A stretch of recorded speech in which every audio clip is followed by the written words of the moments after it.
ડીસા નગરપાલિકાના ઇન્ચાર્જ પ્રમુખની ઉપસ્થિતિમાં સ્વચ્છતા અભિયાનની કામગીરી હાથ ધરાઈ. ડીસા જલારામ સર્કલથી ગાંધીનગર સર્કલ સુધીના સર્વિસ રોડ પરની સાફ સફાઈ કરી રેતી સહિત કચરો દૂર કરાયો.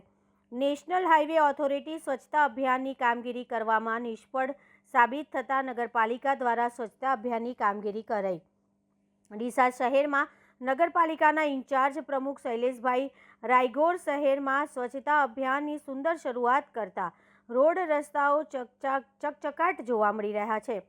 શહેરીજનોને શહેરમાં સ્વચ્છતા જાળવણી કરવા ઇન્ચાર્જ પ્રમુખ શૈલેષભાઈ રાયગોરની અપીલ સાથે વિનંતી.